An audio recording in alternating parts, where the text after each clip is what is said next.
Champagne splashed across Isabella Romano's ivory sleeve, and Claire Bennett knew instantly this would not end with an apology. The crystal flute struck the white tablecloth with a thin chime as Claire caught it before it could roll onto the floor. Amber chandelier light shimmered across the spilled champagne, while the warm scent of rosemary steak and brown butter drifted from Belladonna's open kitchen. "I'm terribly sorry, ma'am." Claire set her silver tray aside and reached for a clean linen napkin. "Don't touch me." Isabella's voice sliced through the low piano music. Claire stopped with the napkin inches from her sleeve. "Of course. I can have the manager arrange professional cleaning." Isabella stared at the damp marks darkening the silk. Across from her, Vincent Romano slowly lowered his fork. He wore a charcoal suit without a tie, and two broad-shouldered men near the bar had spent the entire evening watching entrances instead of their drinks. Most people in Belladonna knew Vincent by reputation. Those who did not could understand enough from the way conversations softened whenever his eyes crossed the room. "Professional cleaning?" Isabella repeated. "Do you have any idea what this costs?" "No, ma'am." $8,000. Claire folded the napkin once between her fingers. Then professional cleaning would definitely be appropriate. A man at the next table hid a smile behind his wine glass. Isabella noticed. Her chair shifted against the polished marble with a sharp scrape. "You think this is funny?" "No, you sound like you do." Claire placed the folded napkin beside Isabella's plate. "I'm trying to correct an accident." Isabella looked Claire over slowly, from her neatly pinned dark hair to her black server jacket, brass name badge, and non-slip shoes. "What do they pay you here?" Claire's hand paused above the fallen flute. "Excuse me." "Your hourly wage." Vincent's gaze moved toward his sister. "Isabella." "I'm asking her." Isabella leaned back against the leather booth. $20? $25. Claire lifted the flute and placed it upright on her tray. "My wages aren't relevant to your dress.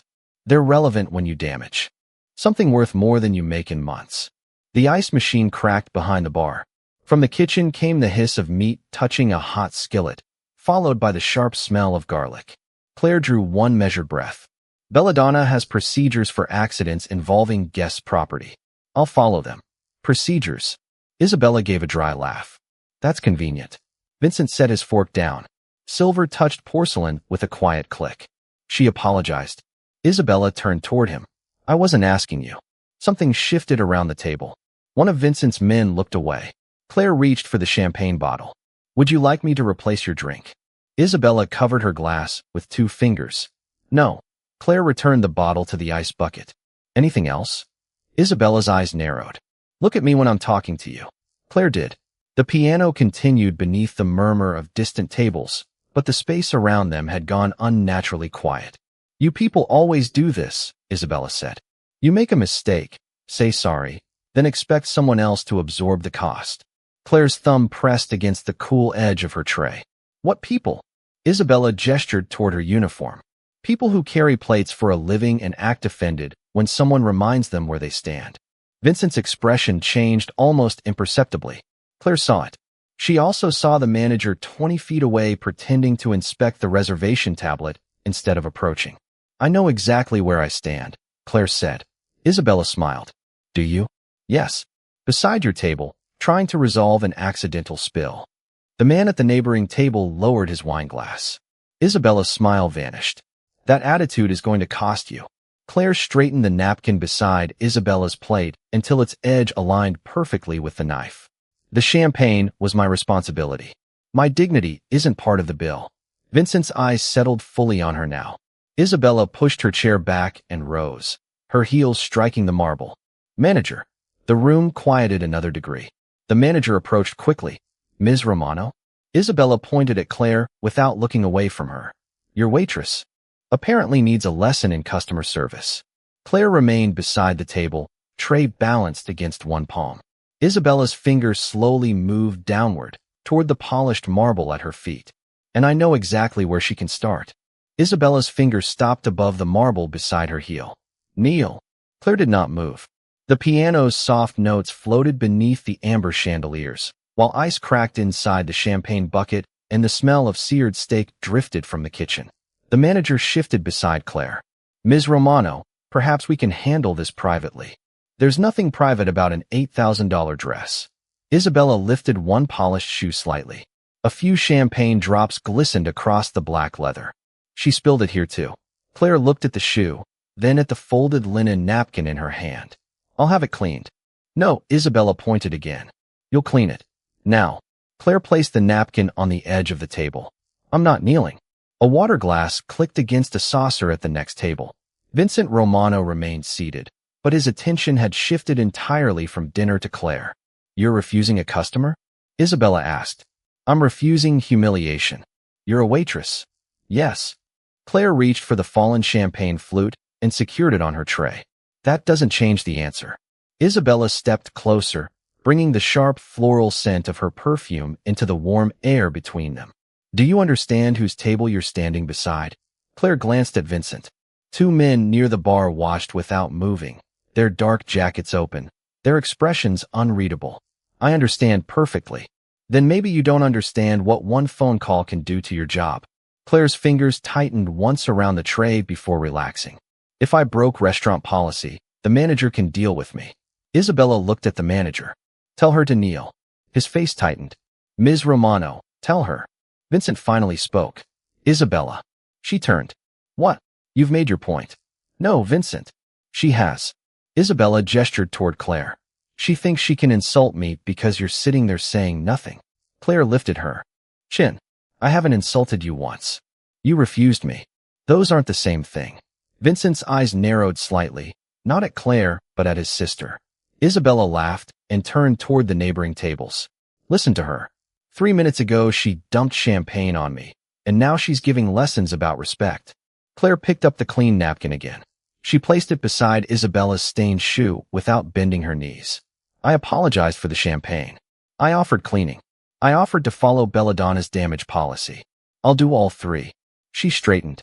But I won't apologize for earning my living, and I won't get on the floor to make you feel taller. The piano continued for 2 more notes before the player noticed the silence and stopped. Now Belladonna held only the distant hiss of a skillet and the low hum of refrigeration behind the bar. Isabella's mouth tightened. You think that uniform protects you? Claire looked down at her black jacket and brass name badge. No. It tells people I work here. It tells me you serve me. Dinner, Claire said. I serve you dinner. Someone at the neighboring table inhaled sharply. Vincent placed both palms on the table and rose. At 6 feet 2, he seemed to pull the room upward with him. Isabella immediately looked at him. Are you seriously taking her side? Vincent adjusted one cuff. I'm deciding whether there are sides. She embarrassed me.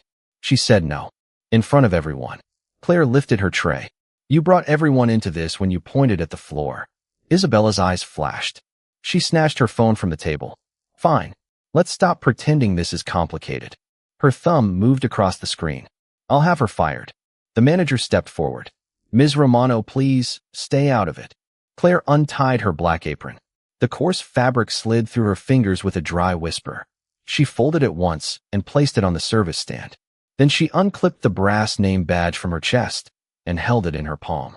Vincent watched the small piece of metal catch the chandelier light. Claire, the manager said quietly. Don't. She looked at Isabella instead. Make whatever call you need to. Make. Isabella raised the phone to her ear. Claire set her tray beside the folded apron, but kept the badge. If keeping this job means kneeling because your pride costs more than my dignity, you won't need to fire me. Vincent stepped around the table. Claire. She met his eyes. His voice remained low. Before anyone makes another decision, put the badge back on. Isabella stared at her brother. Claire did not move. Vincent looked from the badge in her hand to the marble beneath Isabella's feet. Because nobody at my table gets to decide that a waitress belongs on the floor. Vincent's order did not make Claire reach for the badge. The small brass rectangle stayed in her palm, warm from her skin, while Isabella lowered her phone and stared at her brother. Around them, Belladonna slowly found its sound again, the faint piano returning, silverware touching porcelain, a skillet hissing behind the kitchen doors. You don't get to overrule me just to make a point, Isabella said. Vincent's gaze remained on Claire. I'm not overruling you. You never had authority to fire her. Our family spends enough money here too. That isn't authority. Claire closed her fingers around the badge. Mr. Romano, thank you, but I need to finish my table. Isabella laughed sharply. You're still working? Claire picked up her tray. Table 14 ordered before this started. She walked away. The decision changed the room more effectively than another argument could have. She crossed beneath the amber chandeliers toward the kitchen, where heat pressed against her face as soon as the swinging doors opened. Garlic, charred beef, and hot butter filled the air. 2 fillets for 14, the expediter called. Claire slipped the brass badge into her apron pocket, lifted both plates with folded linen, and carried them back into the dining room. An older couple waited near the window. Medium rare and medium, Claire said, setting each plate down precisely. Can I bring you anything else? The woman glanced toward the Romano table. Are you okay? Claire adjusted the steak knife beside her plate. Your dinner shouldn't get cold because mine got complicated. The woman touched Claire's wrist briefly. Thank you. Claire returned to the service station just as the manager approached. His collar looked damp beneath the warm lights. Claire, I need your apron and key card. She looked past him. Isabella stood beside Vincent with her phone still in hand. She made the call. The owner wants you off the floor until this is reviewed. Vincent stepped toward them. On what grounds? The manager swallowed. Customer complaint. For refusing to kneel? Vincent, Isabella snapped. Stop turning this into something it isn't. Claire untied her apron before he could answer. The fabric rasped through the buckle. It's fine. No, Vincent said. Claire faced him. You said nobody at your table decides I belong on the floor. Good. Then don't decide I need rescuing either. Vincent stopped. Claire handed the apron and key card to the manager, then removed the brass badge from her pocket. She placed it on top. My tips. You'll get every dollar. And table 14? I'll cover them. Claire looked toward the couple. Their plates were steaming beneath the chandelier light. They're waiting on coffee and cheesecake. No nuts on hers. The manager nodded. Claire walked through the kitchen one last time. Pans clattered against stainless steel. The dish station smelled of citrus detergent and hot steam. At her locker, she traded her server jacket for a navy wool coat and slipped her tips envelope into her purse. When she returned to the dining room, Isabella watched her approach. So much for the speech about dignity, Isabella said. You still lost the job. Claire stopped beside her. A job can be replaced. Her eyes dropped briefly to the marble. That was the point. Vincent looked at his sister, but Claire continued toward the entrance. She passed table 14, where fresh coffee had arrived, and the woman gave her a small nod. 10 steps from the front doors, Claire noticed a server she had never seen before. He wore belladonna black, but his apron knot sat wrong, tied in front instead of behind. He carried a water pitcher toward Vincent's table. Claire slowed. The stranger stopped beside Vincent, shielding the place, setting with his body for barely 2 seconds. Crystal touched crystal. Then he moved away. Claire's eyes narrowed. Vincent's original water glass had been on his right. Now a different glass stood there, filled nearly to the rim. The unfamiliar server disappeared through the service corridor without collecting a single dirty plate. Claire reached the brass front door. Cold air leaked through its frame against her knuckles, carrying the smell of exhaust from the Chicago street outside. Behind her, Isabella said something Claire could not hear. Vincent sat down. His hand moved toward the fresh water. Claire could leave. She had no apron, no badge, no obligation to the Romano family or belladonna. Her fingers closed around the door handle. Then she released it. She turned so quickly her purse struck her hip, and as Vincent lifted the glass toward his mouth, Claire ran back across the marble. Claire reached Vincent just as the rim of the glass touched his lower lip. Her hand struck the crystal sideways. Water flashed through the chandelier light. The glass hit the white tablecloth, and Isabella jerked back as cold droplets scattered across the polished wood. Don't drink it.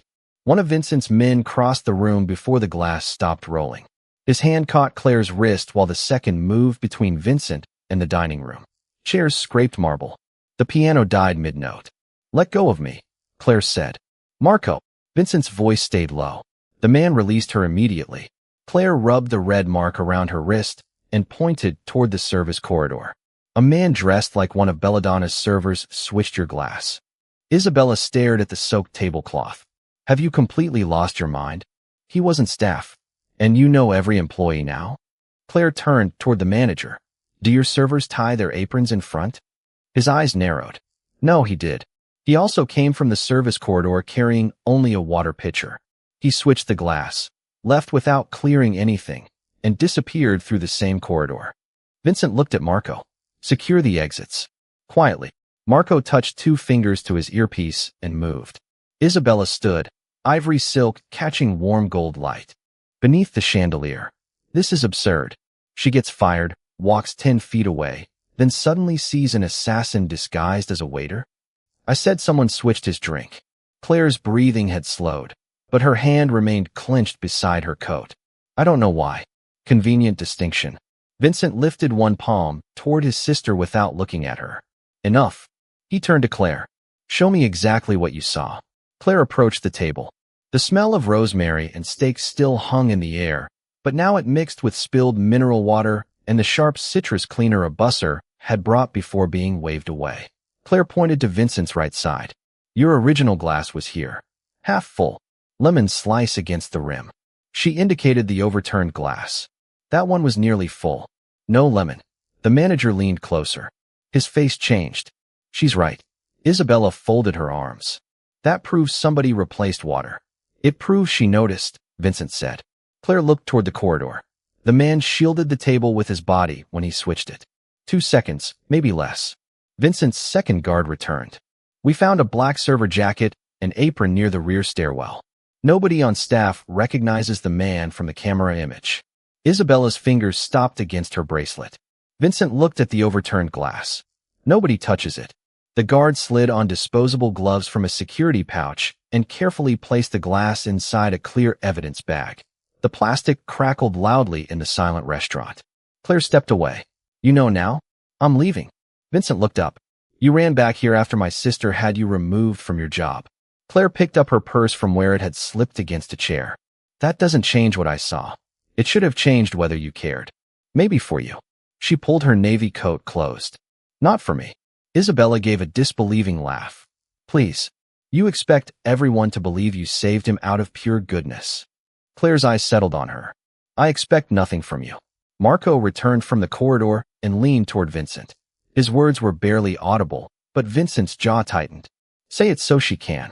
Here, Vincent said. Marco looked at Claire. The glass has visible residue along the inside that isn't present in the other water glasses. We're treating it as compromised until professionals determine what it is. No one moved. The kitchen doors swung open and released a wave of heat carrying garlic and brown butter. But even the cook behind them stopped when he saw the dining room. Vincent rose. Claire had seen people make space for him all evening. This time, he made space for her. He pulled out the chair beside his own. Sit down. Claire looked at the chair, then at him. Why? Because half an hour ago my sister tried to make this room watch you kneel. His gaze shifted toward Isabella before returning to Claire. Now this room is going to hear how the waitress she insulted became the one person who noticed what could have happened to me. Claire looked at the chair Vincent had pulled out and left it empty. I can explain standing up. Vincent released the chair without argument. The plastic evidence bag crackled in Marco's gloved hand, and beneath Belladonna's amber chandeliers, the compromised glass caught thin bands of gold light. No one nearby touched a fork. The kitchen still smelled of rosemary and brown butter, but the room itself had gone cool and strangely airless. Vincent nodded toward the abandoned service corridor. Tell me everything you noticed. Claire shifted her purse onto one shoulder. The man moved like he wanted to look familiar without actually working. Isabella folded her arms. What does that even mean? Claire pointed toward the dining room. Belladonna servers scanned tables constantly. Empty glasses. Finished plates. Guests trying to get their attention. He never looked at any of that. The manager's eyes narrowed. Claire continued. His apron was tied in front. Everyone working tonight ties theirs behind. He carried a water pitcher, but he didn't refill anyone. He went directly to Vincent. And the glass? Marco asked. He blocked my view for maybe 2 seconds. When he moved, Vincent's half-full water with lemon was gone. A nearly full glass without lemon was there instead. Vincent looked at the manager. Accurate. The manager glanced at the place setting. Mr. Romano's water had lemon. I saw Claire serve it. A server standing near the kitchen nodded. So did I. Isabella's bracelet clicked against the edge of the table as her hand dropped. Vincent turned back to Claire. You saw all that while walking out. I spent the entire evening watching this room. Because it's your job. Because it was my job, Claire corrected. Marco's phone vibrated. He checked the screen, stepped closer to Vincent, and lowered his voice. Camera confirms an unidentified male entered the service corridor through the rear access area. We're preserving the footage and keeping the glass secured for the authorities. Vincent gave one short nod. No chase. No shouted commands. Just a change in his posture that made both security men move faster. Claire reached for her coat button. Then you have what you need. Not quite. Vincent looked at her hands. Most people wouldn't have noticed half of that. Isabella exhaled sharply. Here we go. Vincent ignored her. You recognized the pattern before my security did. They were watching for a threat approaching you. And you?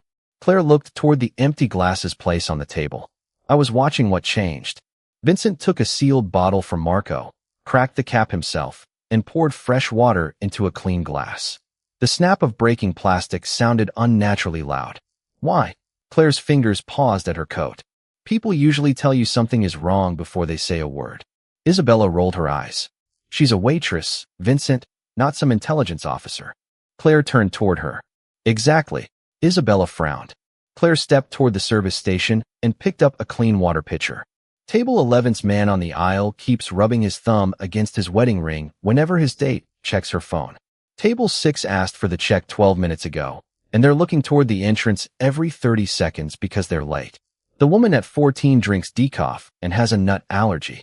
Your brother never touched his wine after you started arguing, but he reached for water 3 times. She set the pitcher down. Serving people means noticing them. The room stayed silent. Vincent glanced around at the tables Claire had indicated. The manager did too. But that isn't all of it, Vincent said. Claire's hand remained on the pitcher's cold metal handle. No, what else? She looked toward the front doors, where streetlights glowed through the glass. Training. Isabella gave a faint laugh. Training for what? Claire did not answer immediately. Instead, she crossed to table 14, where the older woman's coffee had gone untouched during the commotion. Claire lifted the pot from the warming station and refilled the cup herself. Steam curled against her fingers, carrying the bitter smell of dark roast. You're off the clock, the manager whispered. I know. Claire returned the pot and faced Vincent. 2 years ago, I spent most mornings in fluorescent classrooms and clinical rotations instead of this dining room. Vincent's gaze sharpened. Doing what? Claire touched the place on her jacket where her brass badge had been, learning to notice small changes before they became emergencies. Isabella's expression shifted. Vincent said nothing. Claire picked up her purse. I was in nursing school. The words changed the way Isabella looked at Claire's uniform. Her eyes dropped from the navy coat to the plain black server jacket beneath it, as if the fabric had suddenly become a disguise. Claire noticed and tightened the strap of her purse. Don't, she said. Isabella blinked. Don't what? Decide I'm worth more now. A waiter passed the kitchen doors carrying 2 hot plates, releasing the smell of peppercorn sauce and roasted garlic into the dining room.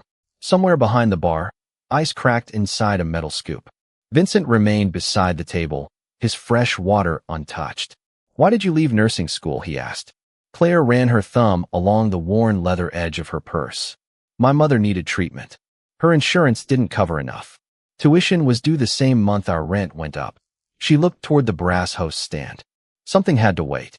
So you chose school. I chose the bill that could wait without putting us on the street. Isabella's bracelet clicked softly against her. Glass. And you came here? Belladonna needed night servers. The tips were better than what I could make during clinical rotations. Claire shrugged into her coat, but left it unbuttoned. I told myself I'd go back the next semester. Vincent watched her. How long ago? 2 years. The answer sat beneath the low piano music.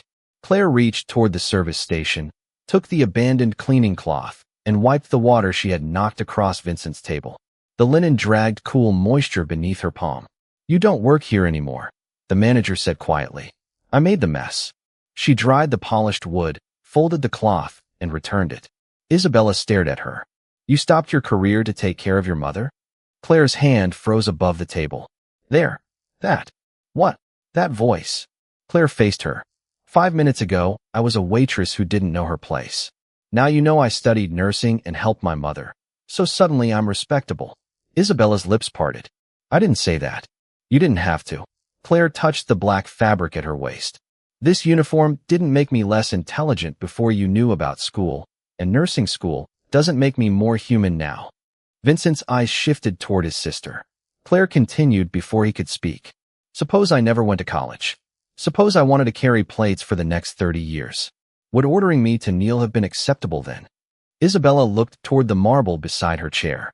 No, then my nursing training has nothing to do with why you were wrong. Claire picked up the champagne-stained napkin still lying near Isabella's place setting. This was an accident. You had every right to complain about it. You could ask for cleaning. You could ask the manager to document the damage. She set the napkin beside the stained ivory sleeve. But you wanted something else. Isabella's jaw tightened. You embarrassed me. I apologized. You challenged me in front of everyone. I said I wouldn't kneel. The piano seemed louder now because nobody nearby was speaking. Vincent stepped away from the table, deliberately leaving the space between the two women open. Claire noticed. So did Isabella. Why did you want me on that floor? Claire asked. Isabella rubbed one thumb across her bracelet. I was angry. Anger explains raising your voice. It doesn't explain choosing my knees. Isabella looked toward Vincent, but he gave her nothing. Claire stepped closer. You saw the uniform. You guessed my paycheck. Then you decided humiliation was something you could purchase along with dinner. Isabella's fingers stopped moving. That isn't fair. Claire pointed toward the marble. Neither was that. Vincent's phone vibrated against the table. Marco glanced toward it, but Vincent ignored the sound. His attention remained on Claire. You came back anyway, he said. Claire turned to him. Yes. After she tried to humiliate you. After the restaurant removed you. Yes. Why? Claire looked at the sealed evidence bag containing the compromised glass. Because whatever she thought I was worth didn't get to decide what I did next. Vincent held her gaze. Then Isabella gave a brittle laugh. Or maybe you knew exactly what you were doing. Claire slowly turned. Isabella lifted her chin, recovering the sharpness in her voice. Maybe nursing school isn't the important part. Maybe the important part is that you found the perfect way to make my brother notice you. Claire did not blink. The accusation hung between them while the chandelier flames trembled inside crystal shades and a dishwasher rack crashed somewhere behind the kitchen doors. Vincent's untouched water gleamed beside the sealed evidence bag. You think I did this for his attention? Claire asked. Isabella lifted one shoulder. You certainly have it now. Claire reached into her purse. Marco shifted instinctively, but Vincent raised two fingers and stopped him. Claire pulled out her tips envelope, counted the folded bills beneath the amber light, then walked to the manager. What's the cleaning deposit on an evening gown complaint? He stared at her. Claire, you don't have to. How much? We normally document the claim first. Claire removed $200 and placed it on the service stand. Start with that. Send me whatever paperwork remains. Isabella frowned. What are you doing? Claire tucked the envelope away. Taking responsibility for the thing I actually did. She pointed toward Isabella's champagne-stained sleeve. I spilled the drink. I'll help pay for cleaning. Then her hand lowered toward the marble. Everything after that belongs to you. Isabella's mouth tightened. You can't buy your way into being right. That's exactly what I've been telling you. A chair scraped sharply at table 11. Nobody laughed. Claire turned toward Vincent. And as for your attention, Mr. Romano, I was walking out that door when I saw your glass switched. If I wanted something from you, leaving would have been a strange strategy. Vincent's expression barely changed, but his eyes settled on his sister. She's right. Of course you'd say that now. Isabella. What? She stepped toward him, perfume cutting through the smell of coffee and grilled meat. Everyone in this room is suddenly acting like she's some kind of hero because she knocked a glass out of your hand. Vincent's voice lowered. She may have prevented something serious. And that means I'm supposed to forget how she spoke to me? Claire crossed the distance before Vincent could answer. Not close enough to threaten. Close enough that Isabella could no longer speak around her as though she were furniture. No, Isabella looked at her. No, don't forget it. Remember every word. Claire's voice stayed level. Remember that you ordered a working woman onto her knees because champagne touched your dress. Remember that she refused. Remember that when she later had the easiest reason in the world to keep walking, she came back anyway. Isabella's fingers curled around the back of her chair. You want applause? I want nothing from this room. Claire turned and picked up her coat from the chair where it had slipped. That's what you still don't understand. Vincent stepped forward. Claire, wait. She stopped. I owe you. No, that isn't negotiable. Then you're making the same mistake she did. Vincent's brow tightened. Claire faced him fully. Your sister thought money and power entitled her to decide what I should do with my body. Now you think gratitude entitles you to decide what I should accept. The room seemed to contract around the three of them. Vincent glanced at the empty chair he had offered earlier, then slowly pushed it back beneath the table. What would you accept? The truth. About what? Claire looked directly at Isabella. About what happened here. Isabella's face went still. Claire continued. Not a private apology tomorrow. Not flowers. Not money. She insulted me in front of this room. She tried to make me kneel in front of this room. Then she suggested I protected you because I wanted your attention. Claire pointed once toward the surrounding tables. If she believes she was justified, she can say it now. If she doesn't, she can correct it now. Isabella stared at the guests. Dozens of faces turned away too late. Forks rested motionless above plates. The piano player's hands hovered over the keys. You're demanding a public apology? Isabella asked. I'm giving you a choice. Claire buttoned her coat. Own what you said, or own that you were wrong. Isabella looked at Vincent, expecting intervention. He pulled out his chair and sat down instead. This one is yours, Isabella.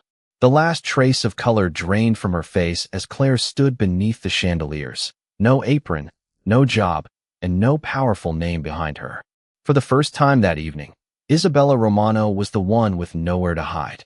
Isabella's silence lasted long enough for the refrigeration hum behind the bar to become audible. Amber light caught the champagne stain across her ivory sleeve, while the bitter smell of coffee drifted from table 14. Claire stood 6 feet away, coat buttoned, purse against her hip, waiting without lowering her eyes. You really want to do this here? Isabella asked. You chose here, Claire said. Isabella looked around. The older couple near the window watched over cooling cheesecake. 2 businessmen had stopped pretending to read their phones. Even the manager stood motionless beside the service station, Claire's folded black apron still resting there. Fine. Isabella's heel clicked against the marble. I was angry. I said things I shouldn't have said. Claire waited. There. Are you satisfied? No way. Muscle moved along Isabella's jaw. Of course not. Because you apologized to the air. Claire stepped aside, opening Isabella's view to the dining room. Say what you did. Vincent remained seated. He neither rescued his sister nor spoke for Claire. The sealed glass rested beyond his elbow, plastic shining beneath the chandelier. Isabella glanced toward him. You're really allowing this? Vincent folded his hands. I'm listening. She's humiliating me. Claire's voice stayed quiet. No, I'm asking you to describe your own behavior. Isabella pushed her chair backward. The legs scraped loudly over stone. You spilled champagne on me. Accidentally. And then you refused a simple request. You ordered me onto my knees. Isabella's nostrils flared. Because you were disrespectful. Claire reached toward the service stand and picked up her brass name badge from atop the folded apron. The metal felt cold between her fingers. She held it where Isabella could see it. What did this tell you about me? That you worked here. Only that. Isabella said nothing. Claire pinned the badge back onto her black server jacket beneath the open edge of her coat. The tiny clasp snapped shut. You saw this and assumed I had less power than you. That's why you thought the floor was an option.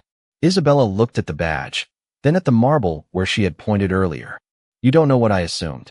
Then tell everyone what you meant. The piano player lowered his hands completely from the keys. No melody remained to soften the room. Isabella's voice sharpened. I don't owe strangers an explanation. Claire nodded once. Then own that choice too. She turned toward the manager. Please return the $200 to my final paycheck if the cleaning claim comes in lower. If it costs more, send me the balance. Claire, thank you. She turned toward the doors. 3 steps. 4. The brass handles waited beneath the lobby lights. Stop. Isabella's voice cracked across the room. Claire stopped, but did not turn immediately. Behind her came a slower sound. Isabella setting her phone onto the table. Then the scrape of her chair being pushed fully aside.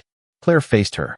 Isabella stood without the phone, without her purse, without anything in her hands. I ordered her to kneel. Nobody moved. Isabella swallowed.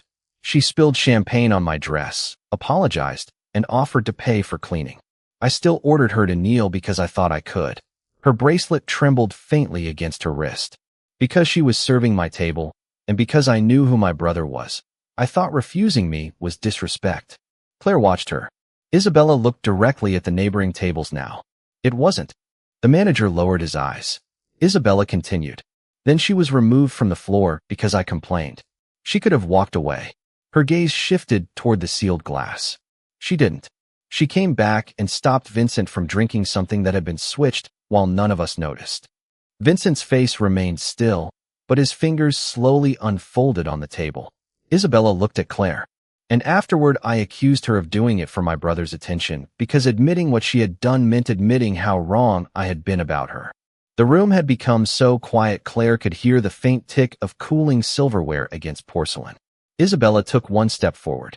Claire, I insulted you because I believed my name gave me the right to make you feel small.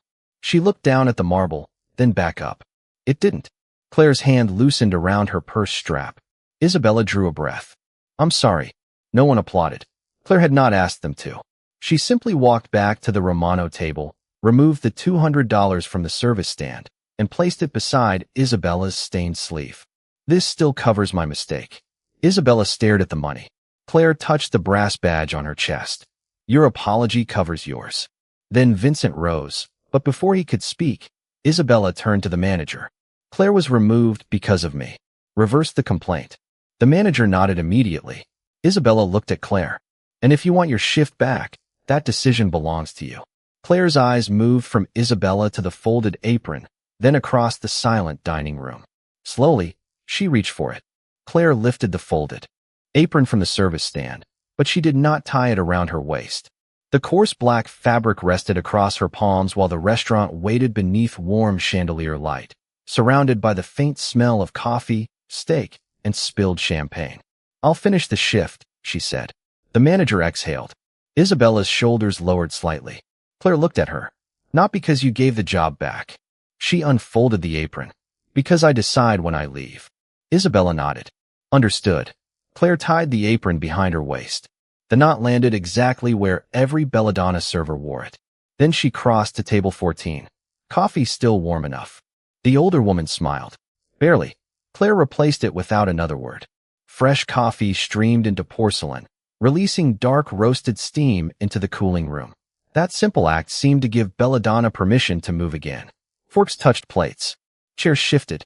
The pianist returned his fingers to the keys. Yet the conversations remained low, as though everyone understood they had witnessed something that applause would only cheapen. Marco approached Vincent with his phone. Police have the rear entrance footage. They're taking custody of the glass. Vincent nodded. Give them everything. Claire heard him, but kept working. Whatever had happened with the switch drink now belonged to professionals. Her part had ended when she knocked the glass away.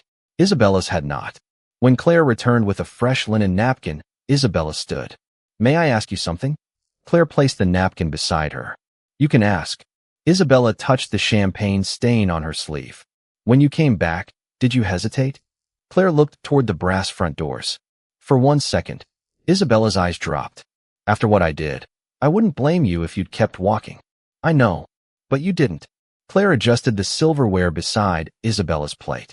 What you did told me who you were in that moment. What I did next had to tell me who I was. Isabella's lips pressed together. This time, she did not answer quickly. I'm going to remember that. Then remember the other part too. Claire tapped the edge of her brass badge.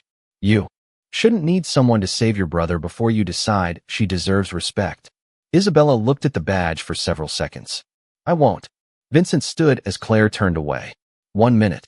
She faced him. He took a business card from his jacket, then stopped before offering it. You said you don't want a debt. Correct. So I'm not offering one. He placed the card on the table instead of in her hand. There's a nursing scholarship fund my legitimate business's support. Applications are public. No guarantees, no favors. If you apply, people who don't answer to me make the decision. Claire glanced at the card but left it where it was. And if I don't, then nothing changes. Good answer. A faint smile touched Vincent's mouth. I'm learning. Claire moved toward the kitchen, but Isabella called her name once more. Claire turned. Isabella picked up the $200 Claire had left for the dress and held it out. The champagne was an accident. Keep this. Claire shook her head. I offered to cover the cleaning before any of this happened, and I'm choosing not to accept it. Claire studied her, then took only $100 bill. Half. Isabella almost protested, then stopped herself. Half. Claire slipped the bill into her apron. 3 months later, Belladonna's chandeliers still cast the same amber pools across the marble, but Claire no longer worked 5 nights a week. A nursing textbook now sat inside her locker beside her server jacket. She had reapplied to school using her own savings, financial aid, and, after an independent review, the scholarship Vincent had mentioned. On a Friday evening, Isabella entered Belladonna alone. No entourage, no raised voice. Claire approached with a water pitcher. Isabella smiled carefully. "Hi, Claire. Good evening. Table for one." Claire gestured toward the dining room. "Right this way." As Isabella passed, another server dropped a spoon. It struck the marble with a bright metallic ring. Isabella bent, picked it up, and handed it back without looking around to see who had noticed. Claire saw it anyway. Their eyes met for a moment. No speech followed. None was needed. The night Isabella tried to put a waitress beneath her had ended with an entire room learning why Claire had never needed to stand above anyone to make them silent.